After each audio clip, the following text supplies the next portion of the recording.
নমস্কাৰ আপোনালোকে চাবলৈ আৰম্ভ কৰিছে খবৰ.com এই মুহূৰ্তত কোটি কোটি পূজাৰীৰ বাবে এটা ভাল খবৰ লৈ আহিছো পূজাৰীসকলক প্ৰদান কৰা হ'ব 18000 কৈ টকা আৰু প্ৰত্যেকটো মাহৰ অন্তত পূজাৰীসকলে লাভ কৰিব এই ধনৰাশি আৰু চৰকাৰে ইতিমধ্যে এই কথা ঘোষণা কৰিছে সংবাদমেল যোগে এই কথা ঘোষণা কৰা হৈছে যে যিমান বিলাক পূজাৰী আছে সকলো পূজাৰীকে প্ৰত্যেক মাহতে 18000 কৈ টকা দিয়াৰ সিদ্ধান্ত গ্ৰহণ কৰা হৈছে আৰু সংবাদমেল যোগে এই কথা ঘোষণা কৰিছে আৰু এখন বিশেষ আঁচনি পূজাৰী সকলৰ বাবে প্ৰস্তুত কৰা হৈছে আৰু সকলো পূজাৰীয়ে এই আঁচনিৰ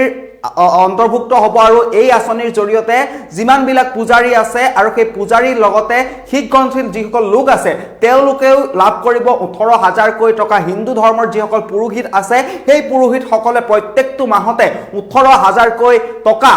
প্ৰদান কৰাৰ সিদ্ধান্ত গ্ৰহণ কৰা হৈছে এই মুহূৰ্তত সবিস্তাৰে লৈ আহিব বিচাৰিছো আপোনালোকৰ বাবে আমি জনাইছো এই মুহূৰ্তত এটা ব্ৰেকিং নিউজ পূজাৰীসকলৰ বাবে এটা ভাল খবৰ এই মুহূৰ্তত আমি আপোনালোকৰ বাবে লৈ আহিব বিচাৰিছো খবৰ.com প্ৰত্যেকগৰাকী দৰ্শকৰ বাবে পূজাৰীসকললৈ বিশেষ আঁচনি চৰকাৰে এখন বিশেষ আঁচনি প্ৰস্তুত কৰিছে পূজাৰীসকলৰ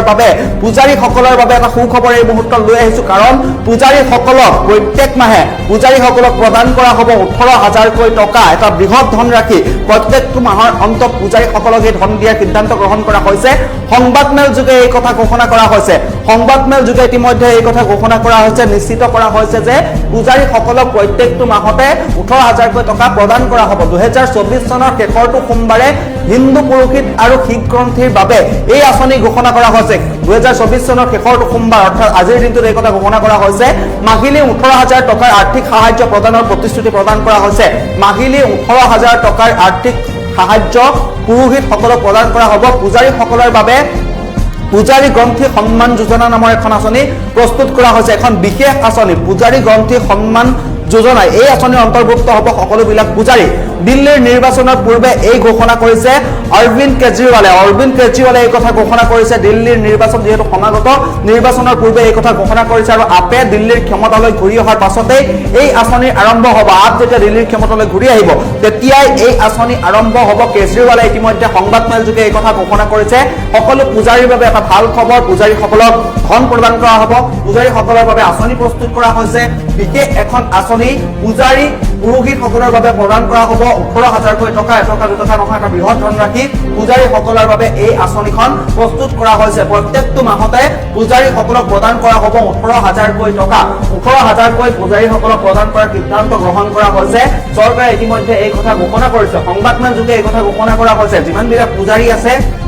পুৰোহিত আছে তেওঁলোকক ধন প্ৰদান কৰা হ'ব প্ৰত্যেকটো মাহৰ অন্তত 18000 কৈ টকা প্ৰদান কৰা হ'ব ইতিমধ্যে কেজৰিৱালে এই কথা ঘোষণা কৰিছে যে পূজাৰীসকলক এই ধন প্ৰদান কৰা হ'ব 2024 চনৰ শেষৰটো সোমবাৰে হিন্দু পুৰোহিত আৰু শিক্ষগ্ৰন্থীৰ বাবে এই আঁচনি ঘোষণা কৰা হৈছে মাহিলী 18000 টকাৰ আৰ্থিক সাহায্য প্ৰদান কৰাৰ প্ৰতিশ্ৰুতি প্ৰদান কৰিছে সংবাদমেল যোগে এই কথা ঘোষণা কৰা হৈছে যে পূজাৰীসকলক প্ৰত্যেকটো মাহতে 18000 কৈ টকা প্ৰদান কৰা হ'ব পূজাৰীসকলৰ বাবে পূজাৰী গ্ৰন্থী সন্মান যোজনা আঁচনিৰ জৰিয়তে পুৰোহিতসকলক 18000 কৈ টকা প্ৰদান কৰা হ'ব দিল্লীৰ নিৰ্বাচনৰ পূৰ্বে এই ঘোষণা কৰিছে অৰবিন্দ কেজৰিৱালে এই কথা ঘোষণা কৰিছে যে পূজাৰীসকলক বিশেষ আঁচনিৰ জৰিয়তে 18000 কৈ টকা প্ৰদান কৰা হ'ব আপে দিল্লীৰ ক্ষমতালৈ ঘূৰি অহাৰ পাছতে এই আঁচনি আৰম্ভ হ'ব আপ যেতিয়া দিল্লীৰ ক্ষমতালৈ ঘূৰি আহিব তেতিয়াই এই আঁচনিখন আৰম্ভ কৰা হ'ব যিহেতু দিল্লীৰ নিৰ্বাচন সমাগত তাৰ পূৰ্বে এই কথা ঘোষণা কৰা হৈছে এখন বিশেষ আঁচনি পূজাৰীসকলৰ বাবে প্ৰস্তুত কৰি উলিওৱা হৈছে সেই আঁচনিৰ জৰিয়তে পূজাৰীসকলক প্ৰত্যেকটো মাহতে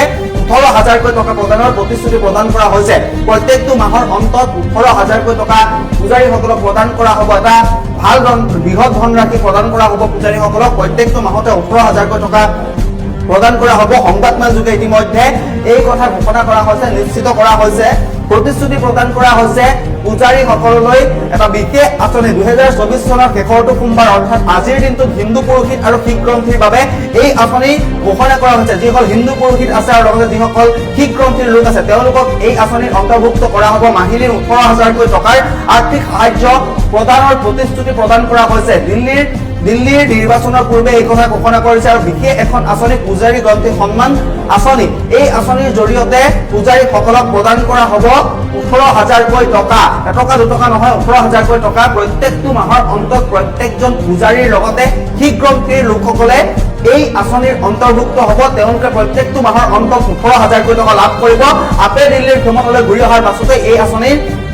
শুভাৰম্ভ কৰা হ'ব বুলি কেজৰিৱালে অৰবিন্দ কেজৰিৱালে সংবাদমেল যোগে এই কথা ঘোষণা কৰিছে বুলি জানিব পৰা গৈছে দিল্লীৰ যিমান বিলাক পূজাৰী আছে পুৰোহিত আছে শিখ গ্ৰন্থি আছে তেওঁলোকৰ বাবে